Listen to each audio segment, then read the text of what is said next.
¿Qué tal? ¿Cómo están? Bienvenidos y bienvenidas a todos los estudiantes que durante todo el día nos han acompañado en este segundo ciclo de charlas dedicado al área de la educación. Hemos estado conversando con distintos profes y personalidades docentes de distintas universidades para poder entregar herramientas y guiarlos sobre distintas disciplinas relacionadas con la educación en distintas universidades, pero vamos a cerrar esta jornada conversando con pares, conversando con la versión futura a corto plazo de todos ustedes que nos están, que nos están mirando, porque hoy en este momento nos acompañan estudiantes de distintas carreras asociadas a la educación que van a conversar conmigo en este caso y con todos ustedes a través del chat sobre su experiencia en estos años difíciles estudiando carreras relacionadas con la educación. Así que ya están conmigo al aire, chiquillos, están apareciendo en cámara. Los voy a presentar de a uno para después empezar a conversar. Tenemos a Paloma Ibarra, que es estudiante de pedagogía en inglés. Tenemos también a Valentina Herrera, que está estudiando Pedagogía en Educación Básica, Elías Navarro, Pedagogía en Matemática, Pilar Pérez y Javier Saldivia, que estudian Pedagogía en Educación Diferencial. Chiquillos, bienvenidos todos, estamos al aire, así que a partir de ahora, a participar. Bienvenidos a este espacio, muchas gracias por estar acá. Vale, Bueno, muchas gracias. chiquillos, vamos a partir un poquito. Yo quiero aprovechar que los tengo a ustedes, que son un poco el reflejo de estos estudiantes que nos están mirando, y quiero partir desde lo más general. Quiero que nos pongamos, que volvamos en el tiempo un poco y que nos pongamos en los zapatos de los chiquillos, las chiquillas que nos están mirando y que tenían estas dudas si dedicarse o no al espacio educativo en su vida universitaria, cuáles eran los miedos que tenían y cuáles de esos miedos algunos se hicieron realidad, otros se fueron disolviendo. Cuénteme un poquito la experiencia entre los miedos y qué les demostró después la realidad. Cualquiera que quiera partir, adelante, bienvenido. ¿Dónde está? ¿Dónde está? Ya, yo voy a decir entonces. Paloma, vamos. Ya, igual iba a prender el micrófono. Bueno, Uno de los miedos que tenía era que, bueno, en el colegio no era de la estudiante estrella. Y mis profes en realidad tampoco tenían mucha fe en mí, pero llegué a la universidad y me di cuenta de que en realidad sí podía, que solo tenía que llegar al lugar como que me estuviera esperando en realidad, como que ese era mi lugar y en verdad estoy súper feliz con la carrera que escogí, entonces eso era como uno de los mayores miedos, que me iba a ir mal y que iba a ser un fracaso para mi familia, para mí, para todos, pero en realidad no fue así. y esa inseguridad estaba motivada un poco porque en el colegio no erais de las mismas materias, ¿no? No teníais tan buenas notas. No, no, entonces, y mis profes incluso me lo dijeron en algún momento, como que yo no iba a llegar a ninguna parte. Entonces, como que llegar y probar lo contrario, aunque claramente ellos no lo saben, como me hizo feliz más que nada. Ajá. Y cómo te diste cuenta, a pesar de esas inseguridades, que lo tuyo tenía que ver con la educación? Bueno, yo me tomé 2 años en entrar a la universidad. Primero ¿Ya? estudié maquillaje y después me fui a trabajar a Estados Unidos y ahí dije, no, ya, esto es lo mío. Yo como que yo quiero hacer esto, llegué, hice preu en el Pedro Valdivia Ajá. y, y ahí me metí a pedagogía en inglés. Así fui, Buenísimo. Bueno, ahí hay una así fui experiencia aprendiendo. también en el extranjero que me imagino que más o menos te condujo hacia el tema Claro, claro. puntual. Sí, de hecho, mis papás en algún momento decidieron irse a Estados Unidos, entonces aprendí inglés por ahí. Y dije, ya, Súper. estando allá, dije, este es el tipo de educación que quiero darle al menos a los niños que yo pueda tener en Chile. Perfecto. Chiquillos, los demás, ¿qué tipo de experiencias los acercaron al mundo de la educación, siendo estudiantes en el colegio? Vale, vale. Hola, primero agradecida de estar acá, siento que son muy, gracias a la pandemia se están dando estos nuevos tipos de espacios. Yo igual me tomé un año, no sabía qué estudiar cuando salí de cuarto medio, pero siempre estuve relacionada con el tema de hacer talleres en el colegio a estudiantes más pequeñas o tener que explicar algo, etcétera, y ese año que me tomé me sirvió para darme cuenta que de verdad me gustaba mucho, pero igual uno de los miedos es la manera en que se habla sobre la educación en la sociedad. Es una carrera muy criticada, un poco desvalorizada, todos los días hay una noticia sobre educación, entonces igual eso a uno le da miedo porque es alta las expectativas, pero también la crítica, como Sí. desde el área de los apoderados, de muchas áreas de la sociedad, y también porque, claro, a mí me gustó pedagogía general básica, y es que ahí yo tengo que enseñar las 4 disciplinas de primero a octavo básico. Entonces igual eso para mí fue como un poco complejo, porque es como tengo que saberlo todo de las 4 áreas, o qué pasa si en una clase me dicen algo y yo no lo sé, como el miedo al no saber algo. Pero eso ya era como más cuando empecé la carrera. Sí, bueno. Súper. Chiquillos, Elías, Javier, cualquiera de los dos. Sí, yo quería ir. Claro, mira, a mí lo que me motivó como llegar a una carrera de educación fue que en cuarto medio con unos compañeros de colegio formamos un preuniversitario solidario, no me gusta tanto esa palabra, pero era un preuniversitario gratuito para compañeros que no tenían la posibilidad de pagar un preuniversitario. Ajá. Y ahí haciendo clases, yo hacía clases de lenguaje, ¿no? Ni siquiera de matemática. Ahí me gustó mucho el tema de la educación. Y ahí un consejo para todos los que vayan a dar la prueba este año. A mí me pasó que yo, cuando salí de cuarto medio, no pude entrar a pedagogía en matemática, que si yo elegía pedagogía tenía que ser en matemática, porque era lo que me gustaba. No pude entrar de un inicio, porque cuando yo quise entrar a pedagogía en matemática, yo ya había inscrito la prueba de historia solamente, y me pedían la prueba de ciencias. Entonces yo cuando ya quería estudiar pedagogía en matemáticas, finalmente tuve que decantarme por otra carrera porque no tenía la prueba que me exigían. Así que el consejo es que den las dos pruebas independientes si una no la preparan. Denla igual, porque quizás al otro año les puede servir aún con un puntaje malo.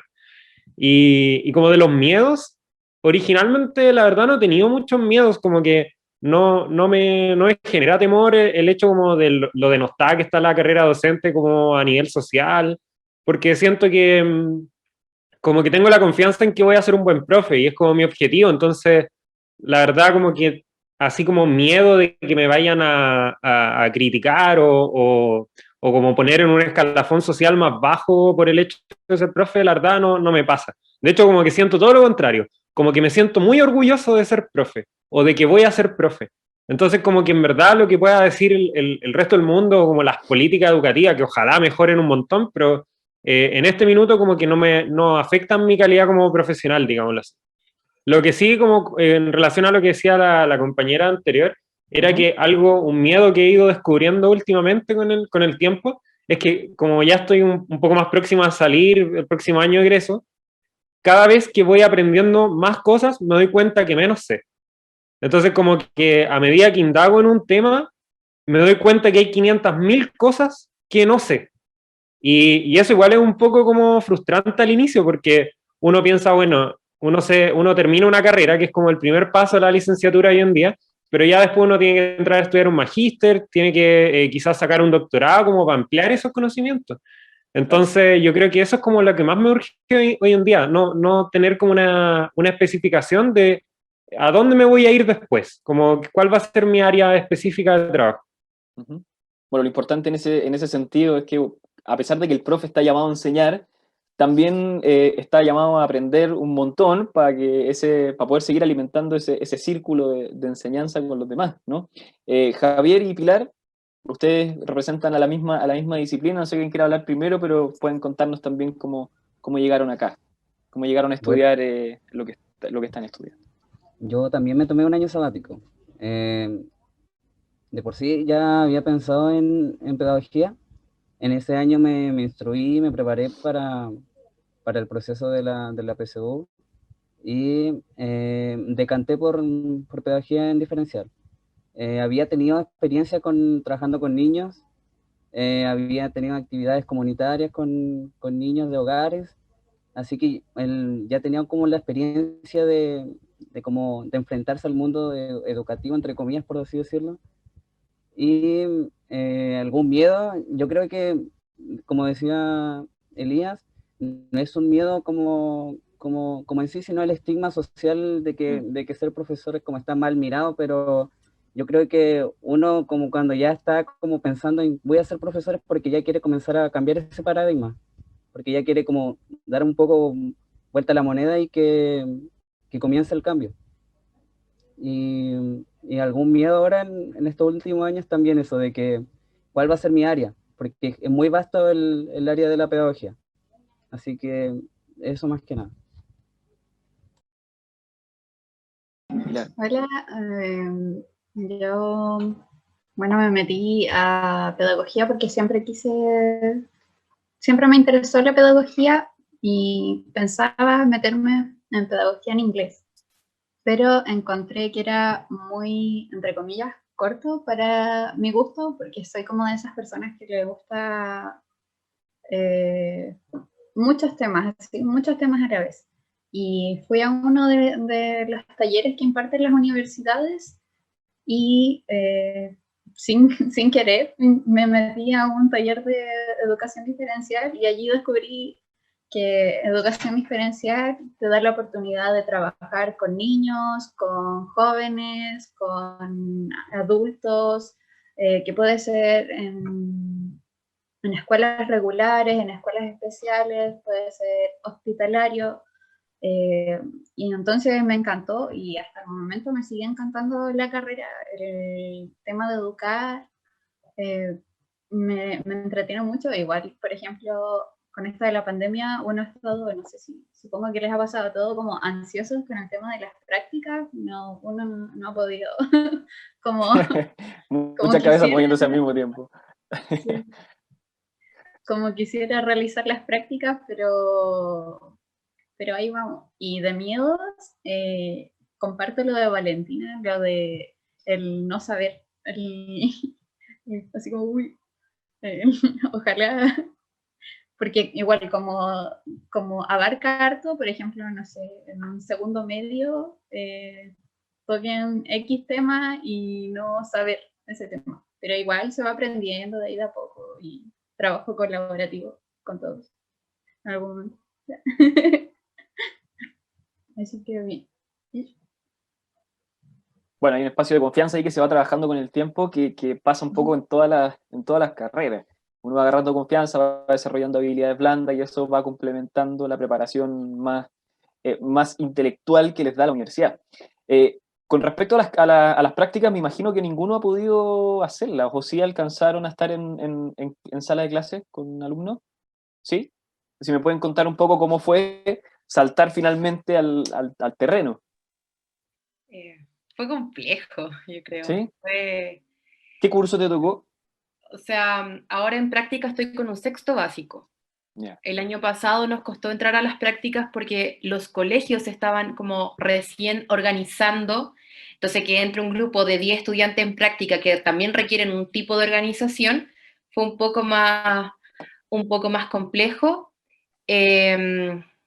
Siento que el enseñar online, agradezco ser estudiante aún de pedagogía y aprendiendo a ser profe online, porque conozco compañeras que ya han egresado y tuvieron que aprenderlo todo siendo ya profesora Claro. jefe de ciclo. Entonces, en eso en parte estoy agradecida porque igual la U nos pudo hacer como talleres de TICs, pues, en Instagram hay muchas profesoras compartiendo contenido sobre cómo hacer clases online de una manera como integral, etcétera.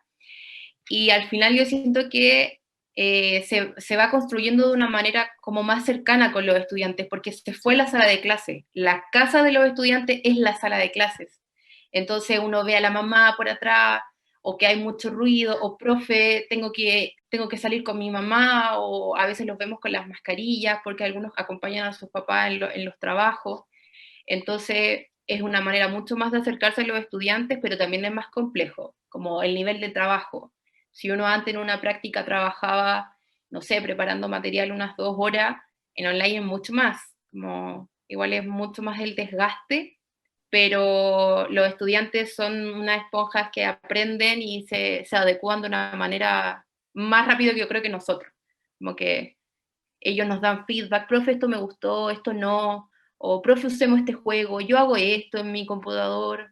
De verdad que, y además no creo que este sistema se vaya, o sea, probablemente después de la pandemia quizás quedemos en un sistema híbrido, algunos yendo, otros no, pero me parece como igual importante porque los profes estamos aprendiendo mucho más. O sea, yo cuando estaba en los 2 primeros años, que fue en presencial, no sabía de Zoom, no sabía del Bitmoji, que uno puede animar las clases, interactiva, y que la ruleta, entonces igual ha sido una gran oportunidad, como que desde ahí yo lo he visto. Eso. Perfecto. Chiquillo. ¿Los demás? Sí, yo estoy súper de acuerdo con Valentina, sobre todo en el tema que esto como que llegó para quedarse. No crean los chiquillos y chiquillas que quieran estudiar pedagogía ahora que no se van a encontrar con esto en 5 años más, porque esto de verdad que va a ser así. Y supone un cambio súper importante, yo creo, en la manera en cómo se forman los profesores también, porque yo creo que de aquí a unos 10 años las mallas curriculares que existen hoy en día van a quedar obsoletas, o sea, tiene que haber una integración con temas de TIC, tiene que haber una integración con didáctica a través de Internet, que yo supongo que también debe ejercerse de una manera distinta. Y claro, uno lo ve, o sea, a mí lo que me ha tocado como desde la experiencia en todos los cursos en los que he estado, en los que he podido estar ya sea como estudiante o como profe, es que con la falta de tiempo, la falta de conocimiento que existe hoy en día sobre estos temas, se intenta replicar mucho lo que pasa en el colegio, o lo que solía pasar en el colegio, por Zoom o por Teams, se intenta replicar lo mismo. Pero la educación por Internet no funciona así, tiene sus códigos distintos, tiene sus ritmos distintos, y eso es algo que solamente nos va a poder enseñar la experiencia. Y claro, aquí yo también estoy muy feliz de que no me haya tocado ser profe como a cargo ahora, sobre todo el año pasado. Yo creo que este año ya quizá hubiese sido distinto, pero el año pasado me imagino que debe haber sido terrible para todos los profes que estaban ahí haciendo clases, sobre todo a los que recién egresaron. Yo tengo amigos que habían egresado el año pasado y su primera experiencia fue haciendo clases online. Entonces me imagino que eso igual debe haber sido un poco chocante. Bueno, y ahí el desafío es más grande aún para esta generación, para nuestra generación de estudiantes y de profesionales jóvenes, porque somos la generación que creció con la tecnología y hoy día la tecnología tenemos que saber adaptarla al contexto laboral, sobre todo en el caso de ustedes que son profes. O sea, si nos metemos todo el día en Instagram, en Facebook, en Twitter o en distintas redes sociales, hoy día también hay que saber incorporar esas herramientas a la sala de clase y ahí hay un desafío didáctico creativo también, que a mí me parece un incentivo a la hora de decidir ser profesor, porque hay una parte ahí de creación que pesa mucho hoy día, pues no es llegar y pasar los mismos contenidos de siempre, de las mismas formas de siempre. Entonces, hay ahí un espacio que yo creo puede motivar a varios. No sé si alguno tiene alguna experiencia al respecto, algún desafío particular que le haya impuesto este contexto. Yo creo Paloma. que sí, un desafío que hemos tenido, yo creo que a los demás también le pasó que de repente planificamos una clase y ya todo, ya el lesson plan, todo súper estructurado, vamos a hacer tal cosa, 15 minutos de esto, 5 minutos de esto, y de repente los niños engancharon con la primera actividad y hay que quedarse ahí, porque le encantó el primer juego y profe más pregunta, quedémonos aquí.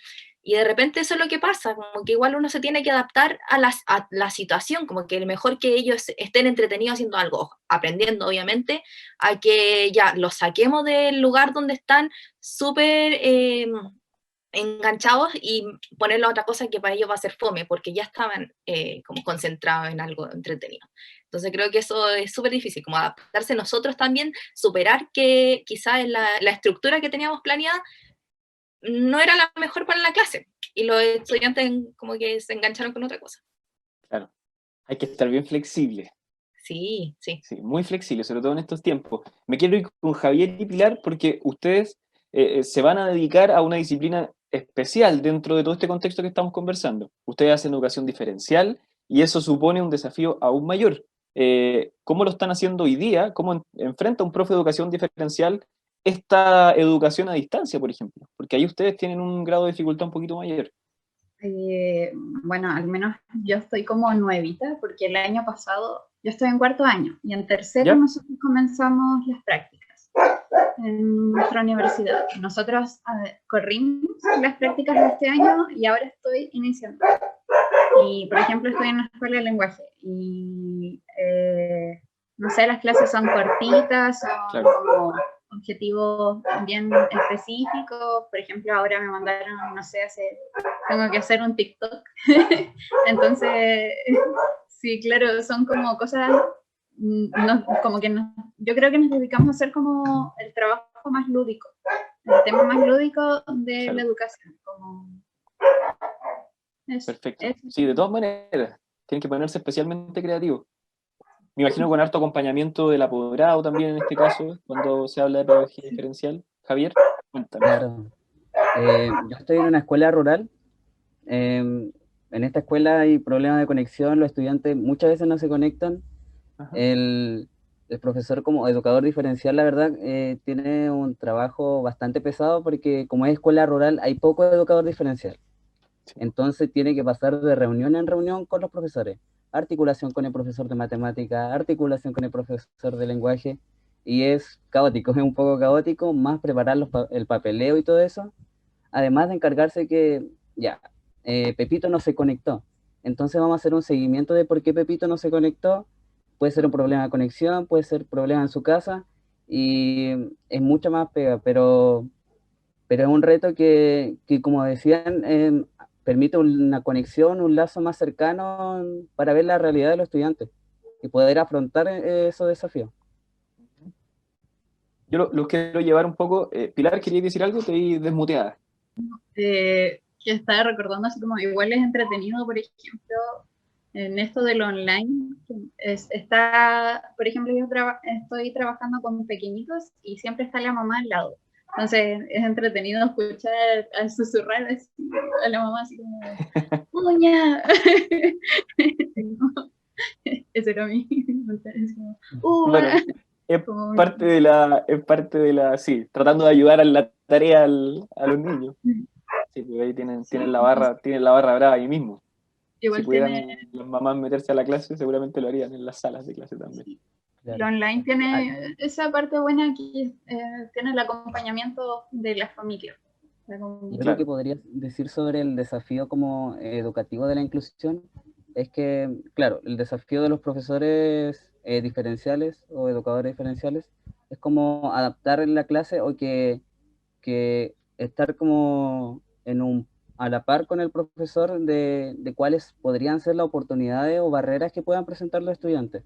Claro. Por ejemplo, programar una clase que tenga todas las herramientas para los estudiantes. Por ejemplo, tengo un estudiante sordo que en la universidad tenemos, que exista el intérprete, que se den los tiempos, que si vamos a tener una clase que sea grabada y que el intérprete esté ahí presente para que el estudiante igual la pueda ver y pueda acceder al conocimiento.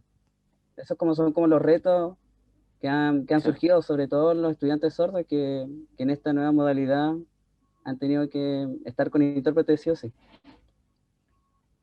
Nosotros contamos con intérprete y se tiene que hablar a un...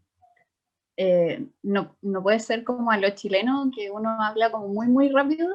Tienes que controlar eso para que la intérprete pueda seguir el ritmo. Y sí, Claro. tenemos compañeros sordos y eso. Bueno, ahí la educación diferencial tiene ese rasgo también para ir orientando un poquito a los estudiantes que nos están escuchando, de que en el fondo la principal misión que tienen permanentemente es que ningún alumno se quede atrás en el proceso educativo. Y ahí yo creo que se explica un poco la esencia y el espíritu que tiene la disciplina particular que están preparando ustedes, como para que los chiquillos también tengan una guía, que es muy bonito entenderlo así también. Yo quiero salir un poquito de las prácticas así más pedagógicas, más duras, para que nos pongamos en los zapatos de ustedes mismos hace un par de años atrás. ¿Cómo fue este salto en términos, por ejemplo, de la disciplina de estudio o de la exigencia de los profesores, saltar del colegio a la universidad? Hablemos un poquito de cómo fue eso. A algunos la transición es más fácil, es más llevadera, a otros se les complica más, se echan un semestre por ahí, algún ramito que les complica la vida. Cuéntenos un poquito cómo se vive esa experiencia desde el colegio a la universidad. Vale. Ya, aquí me gusta este tema porque a mí el primer año me costó muchísimo, Ajá. porque la manera, por ejemplo, de escritura en el colegio a la universidad es diferente. La universidad te pide en los trabajos un tipo de escritura académica, citar la bibliografía, leer textos que tienen unos términos un poco difíciles. Entonces yo entré a la U no logrando nada de eso. No podía escribir mis trabajos, no sabía cómo empezar un párrafo, cómo leer los textos. Y en la U tenemos como se le dice como clínica de escritura. Uh-huh. Y ahí yo iba como, profe, ¿me puede enseñar a escribir, por favor? Porque no sé cómo hacer esto. Y ahí yendo todas las semanas, de a poquito ya se fue haciendo la costumbre y también como aprender bien a trabajar colaborativamente. Eso también es diferente a cómo se hace en el colegio, que es como muy de roles, tú haces esto, tú haces lo otro, a cómo es en la universidad, porque, por ejemplo, yo en matemática y lenguaje compartía con mis compañeras de diferencial y a veces teníamos que planificar juntas y ahí me encantaba, porque hacíamos planificaciones muy diversificadas, como lográbamos captar a todos los estudiantes y la organización. Igual es difícil, como que el primer año de U son ramos, salas, distintos profes, distintos mails, distintos horarios, y también hay una dificultad más a los estudiantes que están entrando a estudiar que no se conocen como personalmente con sus compañeros. Como, eso igual yo los admiro por entrar a las universidades y desde un Zoom hacer un grupo y empezar a trabajar. Yo creo que son más flexibles que cualquier otra persona. Ujú. Sí, sobre todo porque en el colegio está muy marcado, sobre todo la recta final antes de la PSU, que la competencia y el éxito más individual muchas veces afecta harto la confianza de los cabros que después entran a la universidad. Y eso se tiene que romper sí o sí para ser no solo un estudiante universitario exitoso, sino que un profesional exitoso también. Elías, cuéntame un poquito tu experiencia al respecto. Sí, a ver, tenía como varios puntos en la mente a medida que la compañera hablaba. Yo creo que hay un paso muy grande entre la media, específicamente cuarto medio, y la universidad, en el sentido de que la universidad en ningún momento como que te lleva de la mano como estudiante. Muchas veces los cursos, las generaciones son de 80 estudiantes, sobre todo carreras muy masivas, tipo ingeniería. Bueno, aquí estamos hablando de educación, que hay carreras de pedagogía que son más masivas que otras. Pero imagino que en general hay cursos muy grandes, en donde uno es un número, y donde uno a veces uno ni siquiera sabe el nombre del profe, menos el profe sabe el nombre de uno. Entonces como que eso de repente puede ser algo súper chocante, en el sentido de que uno es uno más del montón y tiene que arreglárselas por su propia cuenta. Entonces ahí entra como un proceso de maduración importante en el tema de la autonomía, como en ser autorregulado, en ser eficaz en las cosas que uno va planteando. O sea, si uno tiene una duda aquí, nadie le va a preguntar a uno como, oye, te ayudo. Es uno el que tiene que buscar la ayuda con los profes, con los compañeros, investigar en un libro. Todo eso lo tiene que hacer uno. Y eso de repente he visto que genera un poco de conflicto con los chiquillos que entran de primer año, porque es como, es que el profe no nos dijo que teníamos que hacer esto, es que el profe no te va a decir, es que es algo que tenés que hacer tú por tu cuenta. Sí, Y eso suele pasar un montón. Y de hecho, llevándolo como a mi experiencia, yo soy de región, y cuando me vine en primer año a Santiago, también uno tiene que preocuparse de otros asuntos, porque ya como vivir solo es distinto, o sea, de uno que es un cabro chico que vive con los papás, todo, después vivir solo es un cambio súper grande, desde el aspecto psicológico, en que uno ya está solo, hasta lo como administrativo de pagar cuentas y cocinarte y hacer aseo y todas esas cosas que en general uno no tiende a hacer como muy frecuentemente en la casa. Entonces me imagino que para los chiquillos que ahora están en primero y que probablemente el próximo año la universidad también sea online, el primer semestre, van a tener como esa oportunidad de quizás seguir en sus casas y estudiar. Quizá eso hace que el proceso sea un poco más suave, como de agarrar el ritmo de la universidad y después agarrar el ritmo de la vida universitaria. Cosa que creo yo que hasta hace algunos años, cuando era presencial, era todo de golpe. Sí, de todas maneras, ahí hay un aspecto a considerar de este contexto en el que estamos. Paloma. Sumándome un poco a lo que decía Elías, la responsabilidad que tenemos nosotros cuando entramos a la universidad sí se está haciendo un poco más fácil, supongo, de modalidad online, pero cuando uno entra en la carrera y ya la responsabilidad está solo en ti, no está en tus papás ni en los profesores, que si tú hacías algo mal, le mandaban un correo a tus papás o los citaban. Ahora somos nosotros los que decidimos entrar a clases, somos nosotros los que decidimos leer, somos nosotros los que decidimos estudiar. Entonces también es súper importante porque es súper fácil que tus compañeros o tus amigos te digan, oye, ya quedémonos afuera, o vamos a comer a otro lado, o vamos a tomar a otro lado, y estáis ahí, tenéis todos los medios para hacerlo, nadie se va a enterar que no fuiste. Entonces tu responsabilidad, más como quedarte en la línea, si uno puede hacer de todo, pero también tiene que ser responsable. Entonces, eso. Y también un poco con respecto a la organización, creo que a uno no le va mal porque no, o sea, a uno no le va mal porque no tiene capacidades, es solo falta de organización.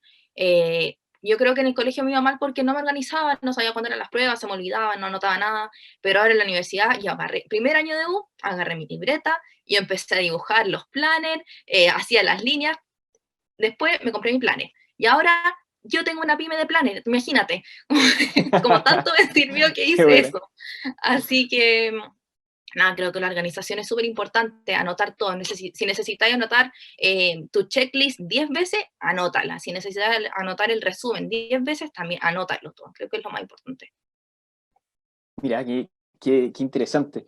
A propósito de lo que contabais de la experiencia en el colegio, que quizás no fue la mejor y después te toca enfrentar la vida universitaria, ¿se acuerdan de algún punto de la carrera en la que les haya tambaleado un poquito el piso de la decisión que habían tomado, que se hayan arrepentido por algo, algún aspecto así como más difícil de sobrellevar? Como, ¿cuáles creen ustedes que es ese punto de quiebre que hay que aguantar cuando uno estudia algo relacionado con la educación? A mí por lo menos me pasó que en segundo año tuve como una crisis de si esto era realmente lo que quería estudiar, ¿Ya? pero era por lo mismo del ritmo de la universidad, de que ya había entrado primer año, estaba en ese proceso de acostumbrarme, de ya ponerme en modo planificación, porque al final comienza uno en la universidad planificando y después termina toda su vida planificando, y así va a ser el ritmo.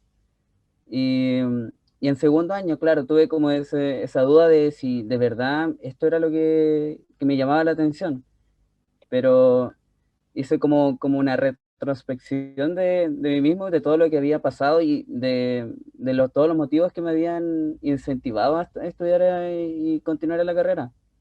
Y sí, hubo un pequeño momento en que dije, esto no sé si es lo mío, pero aquí estamos en quinto año ya, terminando la carrera. Súper.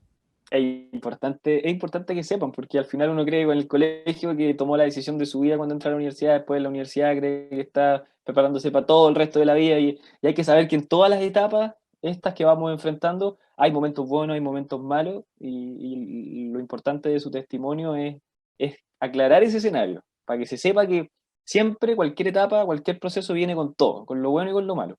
No sé si algún otro tiene una experiencia similar, algún momento de quiebra, algún momento importante.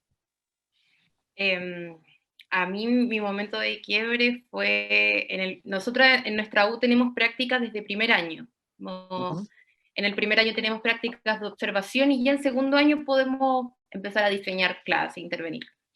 Y en el primer año, en el primer semestre, estuve en un colegio que era de puros hombres y me tocó un primero básico. Me gustan mucho los cursos pequeños, siento que son una maravilla.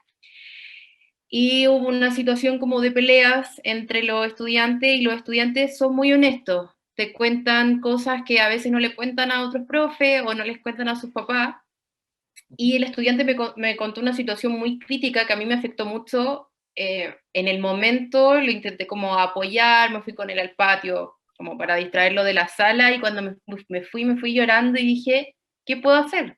Como, sé lo que le está pasando a este estudiante, pero ¿qué puedo hacer yo? Y no puedo hacer nada, porque los colegios son de mucha estructura, o sea, hay un protocolo, hay una persona encargada de convivencia escolar, hay ciertos pasos, pero que uno dice, pucha, ¿qué hago? Yo hago esto por el estudiante, o yo me lo llevo para acá. Entonces dije, ¿qué hago? Porque esto no me va a pasar por primera, o sea, esto me pasó por primera vez, pero no significa que no me vuelva a pasar o no vuelva a empatizar o conectar con las experiencias de los estudiantes. Y dije, ¿qué es mejor? Como que me voy, no, me quedo y sigo, como aguantando, obviamente controlando mis emociones, como no me podía poner a llorar delante del estudiante, porque la idea es uno apoyar, pero eso es súper complejo. Y ahora en lo online siento que no ocurre tanto porque, claro, estamos todos en un Meet, todo en un Zoom, entonces el estudiante no se puede acercar al lado tuyo y contarte algo. Pero yo creo que es un desafío ese mucho de la pedagogía, como las experiencias que hay en las casas de los estudiantes que ellos te cuentan, y a veces uno no puede influenciar, solo puede escuchar. Entonces ahí entendí que al final sí fui de ayuda para él porque lo escuché y validé obviamente su experiencia y comentarios. Eso. Chiquillo, ¿los demás? ¿O no? ¿O también pasa que a veces uno elige tan bien y está tan conectado con lo que está haciendo que pasa de largo? Sí, Claro. Dani, te escuché un poquito despacio. No sé si Sí. soy yo. Pero bueno, con respecto a eso, sí. Creo que como demorarse un poco te hace elegir mejor. Creo que si hubiéramos, como todos los que estaban acá, si hubiéramos entrado al tiro a la carrera, Elías decía que no lo alcanzaba, quizá hubiera estudiado otra cosa. A mí hubiera estudiado ingeniería comercial. Nada que ver, nada que ver. Solo porque, ok, ya sí, puede ser. Pero creo que demorarse un poco en elegir hace como escoger la carrera correcta. Sí, lo que es punto de quiebre para mí, me ha pasado mucho, es la reacción que tiene la gente al como a escuchar que uno estudia pedagogía, que es como, pedagogía, Claro. suerte. Pero creo que eso se va pasando y al final uno está contento con su carrera y ama lo que hace, estando con niños ya es otra cosa. Creo que la labor que tiene un profesor se paga por sí sola. Obviamente uno no come con las palabras bonitas de los alumnos, pero creo que eventualmente uno puede mejorar el sueldo, trabajar en otras partes y en realidad eso pasa como a segundo plano. Ajá. A propósito de lo que decía ahí al final, me gustaría preguntarles cómo evalúan ustedes el campo laboral ahora que ya están insertos en la carrera y que me imagino que más de alguno, a través de sus experiencias con las prácticas, va tanteando más o menos cómo está la cosa afuera. ¿Cómo ven el campo laboral? ¿Solo en colegio hay alguno que le haya surgido la idea, a propósito de la docencia, de levantar un proyecto que a lo mejor tenga que ver con organizaciones sociales o con algún otro tipo de proyecto? ¿Cómo lo ven, el campo laboral? ¿Lo ven receptivo? ¿Hay oportunidades? ¿Están tranquilos con eso? Dale. Sí, antes quería acotar algo que decía Paloma, respecto a cuando uno comenta que estudia pedagogía. A mí me enferma cuando otro profe me dice, ¿cómo vas a estudiar pedagogía? No estudié eso. A mí eso, te juro que esas personas me dan ganas de sacarlas del sistema educativo y que no hagan nunca más clases, porque en verdad yo creo que si los chicos que están en cuarto quieren estudiar algo relacionado a educación, lo que tienen que hacer es que cuando le hablen de ser profe, como que le brillen los ojos y que eso sea lo que de verdad le gusta hacer. Eso se puede perder a través de los años, eso lo entiendo, pero no sé, mejor no decirlo, encuentro yo, porque es como un poco denostar la carrera que tú mismo estás ejerciendo. Y respecto a, ¿qué era lo otro que había planteado? El campo laboral. El campo laboral, ¿Cómo lo ven? al menos, yo creo que como de vista general, creo que hay muchas cosas que se pueden hacer. Hoy en día estamos en un proceso político más o menos como de incertidumbre, respecto a, bueno, cosas que se van a determinar en la nueva constitución y que probablemente tengan directamente relación en el sistema educativo. Y bueno, pero aún así uno puede presagiar que va a haber muchas cosas que trabajar en el aspecto curricular. En Chile hay muy poca investigación respecto a otros países, o sea, el tema de dedicarse a la investigación en educación o en áreas muy específicas, como en mi caso vendría a ser como didáctica de la estadística, áreas que no son tan bien como producidas en Chile. Yo creo que es un buen campo laboral. Ahora, existe trabajo, no sé qué tanto pagan. Ese es como el pero, digamos. Pero al menos como a modo personal, mi idea siempre ha sido trabajar en un colegio, ser profe, no me interesan como en los cargos directivos ni nada de eso, porque encuentro que lo bonito de la pedagogía, o como lo que al menos a mí me mueve, es estar adentro de la sala de clases con los estudiantes, y al final eso es como lo que a mí se me hace muy entretenido. Ajá. Elías, me voy a quedar contigo un segundo porque están preguntando algunos estudiantes ya a través del chat de la transmisión. Y Michelle Garros pregunta, ¿qué habilidades se desarrollan al estudiar pedagogía en matemáticas? A tener sueño todo el día. Eso es algo que pasa porque hay que estudiar arte igual. A ver, pedagogía en matemática puede ser súper frustrante al inicio, sobre todo los primeros ramos, como de cálculo, de introducción, como en general los primeros ramos, porque no sé si a Michelle, que era la que preguntaba, le ha pasado que en el colegio ha visto demostraciones, por ejemplo. Toda la carrera universitaria de pedagogía en matemática o de licenciatura en matemática es demostrar. O sea, cuando uno ve un número, en verdad hace un carrete en la casa, porque no vemos números casi nunca, casi siempre es demostrar, argumentar cosas. Entonces, ahí hay un paso como cognitivo súper grande en cuanto a las habilidades que se desarrollan. Entonces, como yo creo que ese es como una buena habilidad que uno va adquiriendo, que es como la de demostrar. Y segundo, yo creo que dependiendo de la malla que uno elija, uno va aprendiendo, por ejemplo, las diferencias que existen entre la estadística y la matemática. Al menos, por ejemplo, en mi universidad hay una malla que está como, tiene harto énfasis en el tema estadístico, cosa que en otras universidades no pasa, y que hoy en día el currículum nacional es como el 25% de básicamente los contenidos que se ven en el colegio. Y tener una preparación en eso y saber que estadística está en matemáticas, pero que estadística no es matemática, es algo que es realmente importante. Y lo tercero, yo creo que igual uno se va volviendo una persona súper crítica, porque cuando uno va viendo como los ideales, como todos los modelos educativos que existen, temas de didáctica, uno va pensando como en el pasado, diciendo, bueno, ¿cómo me enseñaron a mí matemática? Y en general uno encuentra que fue un desastre, o sea, siempre fue terrible, porque uno se pregunta como, bueno, nuestros profes sabían esto, y bueno, a nosotros nos va a pasar lo mismo después, nos van a criticar y todo eso, porque uno igual inevitablemente de repente se va quedando atrás. Pero el pensamiento como crítico, como para poder mejorar un poco la situación de lo que uno ve en el colegio, es súper importante, y yo creo que se va desarrollando en la carrera. Sí, por lo del pensamiento crítico es fundamental. Andan despejando la X por la vida. Tenemos una pregunta de la gente que está escuchando. Primero, hay ahí una mención comercial. Te preguntan, Paloma, que di el dato de tu emprendimiento, para el planner. Así que al final, lo vamos a dejar para el final y cerramos con tu dato para que sumes clientes. Hay otra pregunta que es un poco abierta para todos. Dice, ¿ustedes consideraban que tenían vocación para la enseñanza previamente o los movió el amor y la motivación por los niños y jóvenes? Ahí el que quiera tomar la palabra, Pilar, dale, y después vamos con la Vale. Al menos yo sí, desde siempre sentí que tenía como ese llamado a la pedagogía. Incluso no me imaginaba, nunca me imaginé en otra cosa que no sea pedagogía.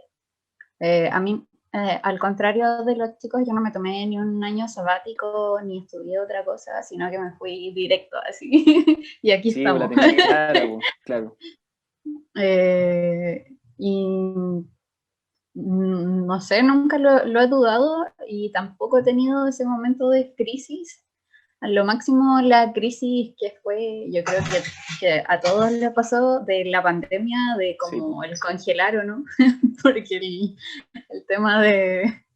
Claro, de y ahí la duda es más online, administrativa que vocacional. Pues. sí, pero eso. ¿Vale? Es que la historia de la Pilar es como lineal, es como la definición de vocación, Pilar. Sí, que seca igual la Pilar, o sea, como que muy seca. Yo cuando salí del colegio estaba como muy en otra. Yo creo que Con todo. respecto a la pregunta, yo creo que sí, como que el cariño que yo tenía por mis compañeras que eran más pequeñas, porque mi colegio era católico y tenía mucho de ligar a las estudiantes de cuarto medio con las estudiantes de primer ciclo, primero básico, segundo básico, hacerles actividad, etc. Entonces ahí uno se da cuenta de como lo gratificante que es cuando te dan una respuesta o cuando abren los ojos porque entendieron algo.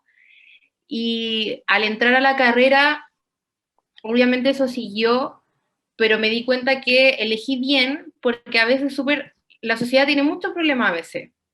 Y uno dice, ¿cómo puedo hacer algo que apoye, pero que sí me sienta cómoda y que lo pueda lograr? Y dentro de la pedagogía hay muchos libros, hay muchas estrategias que uno puede llevar a los estudiantes a conversaciones muy críticas, muy reflexivas, como dejar ese concepto de que cuando uno sale del colegio, sale a la sociedad. No, el colegio es la sociedad. Los estudiantes en primero básico te pueden dar opiniones de cualquier tema. O sea, yo el año pasado, no el año pasado, qué terrible la pandemia.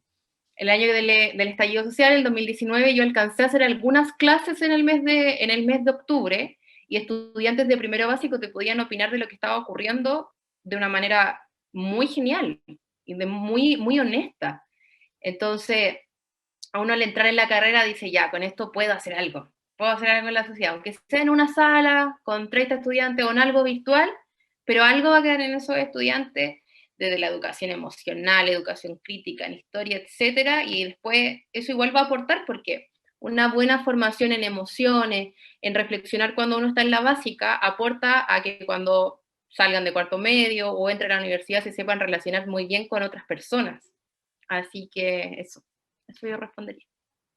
Súper. Además, hay una responsabilidad transversal de cualquier disciplina educativa de considerar esta gran masa de personas que todavía no tienen la mayoría de edad y que siempre está al margen de las discusiones políticas, de las discusiones sociales, y a los 18 uno ya está bastante formado, entonces súper importante el proceso que hay antes de cumplir la mayoría de edad, empezar a votar y transformarse en un sujeto, digamos, incumbente. Paloma, ¿querías decir algo? Sí, bueno, con respecto a cómo llegué acá, si tuve siempre la vocación, no, te había comentado hace un rato que no, nada, jamás en la vida pensé que iba a estudiar algo relacionado con pedagogía, y también te dije que estudié en Estados Unidos un año de mi vida, aprendí inglés ahí, y cuando salí del colegio, toda mi familia, toda la gente que conocía, estudia algo con inglés, se te va a hacer fácil. Es como típico pensamiento antiguo, ¿sabéis matemática? Estudia contabilidad. Ya, Claro. así, estudia inglés. Yo no quiero, me carga, no quiero estudiar algo que se vaya a hacer fácil. Pero al final me tomé 2 años y dije, ya, sí, quiero, como uno siempre tiene, nosotros que estudiamos pedagogía, tiene como ese profe, ese uno o dos profes que nos marcan y queremos ser como ellos y ojalá que todos los profes sean así de geniales. Ya, eso me pasó, yo dije, enseñar inglés es súper difícil, bueno, todo es difícil, pero es otra lengua, entonces están aprendiendo algo totalmente diferente y quería hacer como ese cambio, así que ahí me decidí por pedagogía, en inglés. Súper. Sí, yo les voy a contar que ya vamos a cumplir una hora casi conversando, se pasa muy rápido el tiempo en estos espacios, así que los voy a invitar un poquito para ya ir cerrando este espacio y este ciclo de charlas, porque lo estamos terminando con ustedes, que cada uno, a propósito de la disciplina particular que estudia, pueda invitar a los y las estudiantes que nos están mirando a seguir su camino, si es que la vocación de cada uno así lo indica, pero vendámosle la carrera básicamente a los cabros que nos están viendo. Cada uno en su respectiva disciplina, vamos a partir por Javier y por Pilar, que hacen un poco uno entre los dos.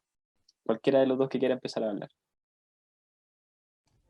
Bueno, mencionar un poco que si bien hablamos de este término de que uno tiene la capacidad o tiene el sentimiento de que tiene la vocación, ¿no?, de ser profesor o no, eso igual se puede ir construyendo. Yo creo que la pedagogía te da tantas herramientas para como reconocer la sociedad, comprender la sociedad, y lograr cambios, que yo creo que es una herramienta súper importante para valerse por sí la sociedad y que siga creciendo.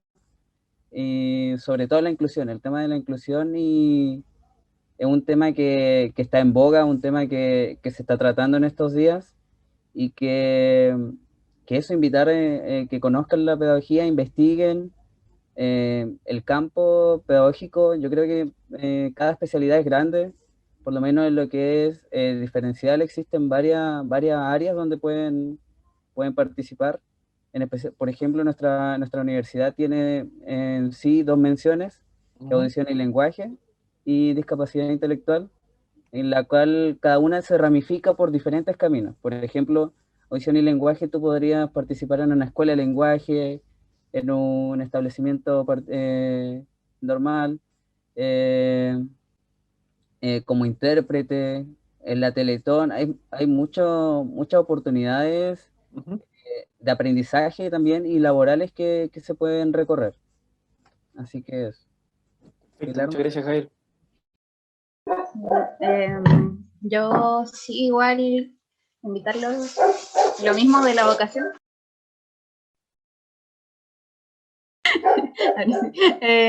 Lo mismo de la vocación, igual. No te hizo caso el perro. Sí.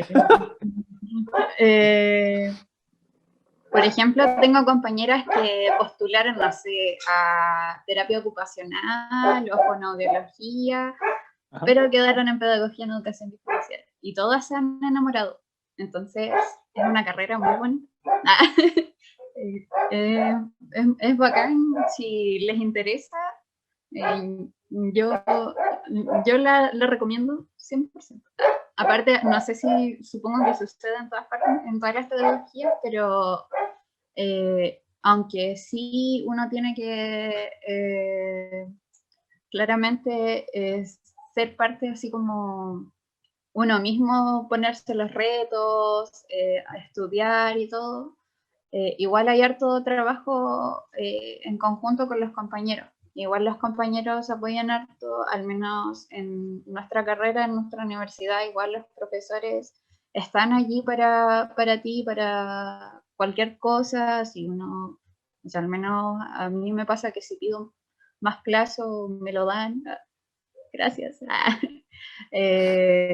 Entonces, no es no es tanto como te asustan cuando estás en cuarto medio, porque yo recuerdo que en cuarto medio como que me asustaba mucho pensar en dar el paso a la universidad y que sea algo tan estructurado y todo, y no ha sido tan así.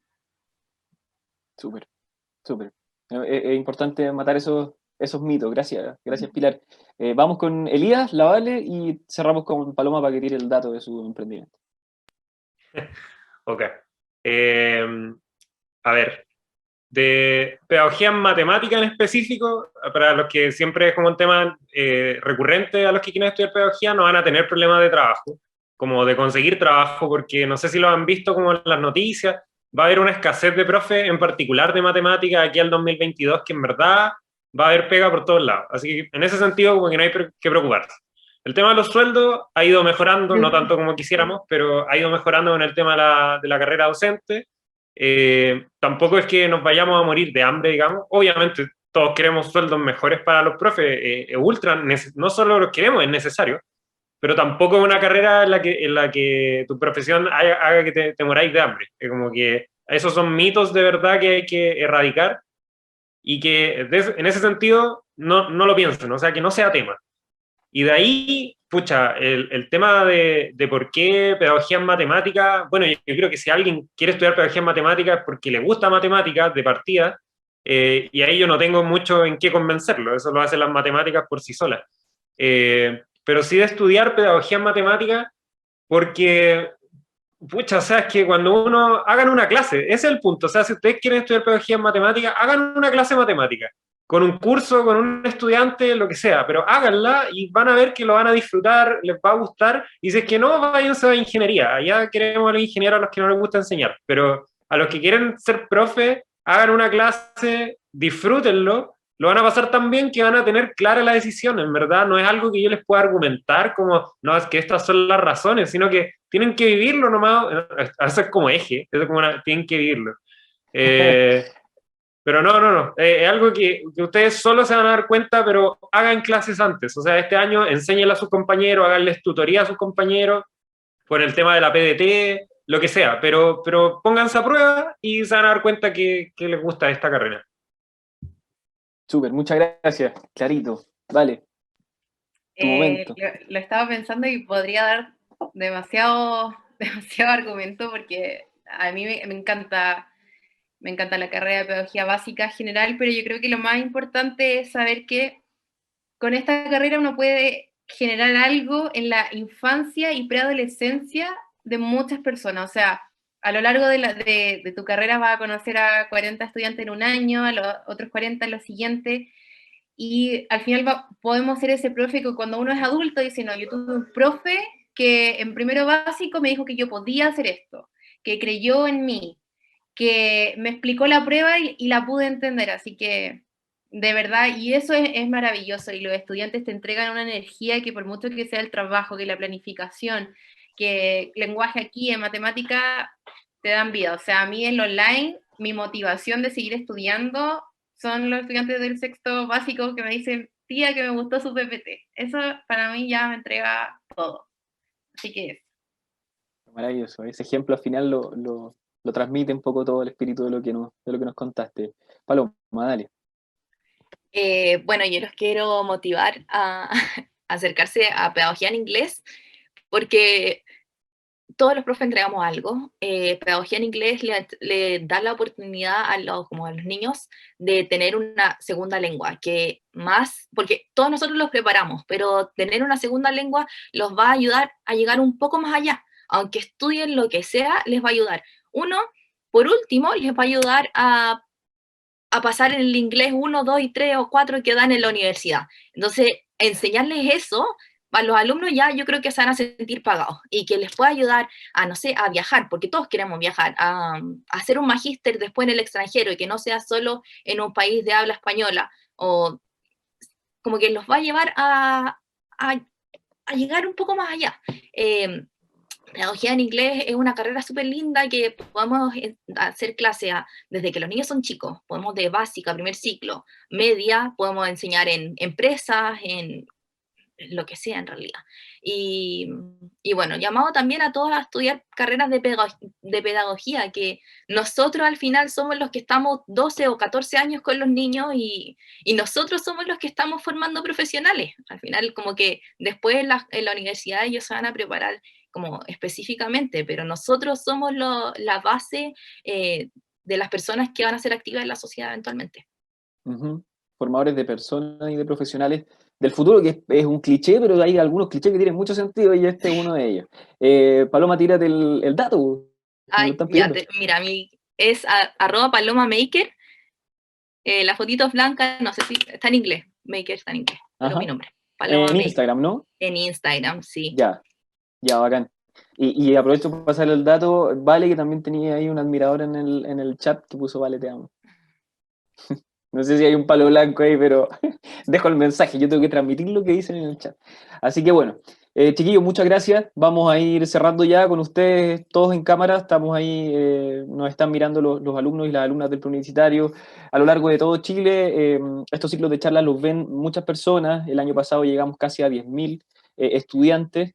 Y eso es súper importante porque de alguna manera justifica el esfuerzo que se hace para entregar herramientas y para poder guiar esta decisión que es tan difícil. Así que en compañía de todos ustedes en cámara, aprovecho a agradecerles por su tiempo y por la conversación, que estuvo muy buena y que pasó muy rápido. Dejamos invitados a todos los estudiantes y las estudiantes que nos están viendo a participar del tercer ciclo de charlas, con el que volvemos el próximo mes, el 2 de junio, nos vamos a meter ahí en el mundo de la administración de empresas y los negocios. Así que a todos los interesados en esa área, nos volvemos a encontrar en un mes más, y a todos ustedes, chiquillos, que les vaya muy bien a pesar de las dificultades que les plantea esta pandemia con lo que están haciendo. Suerte en su vida estudiantil y laboral futura. Muchas gracias.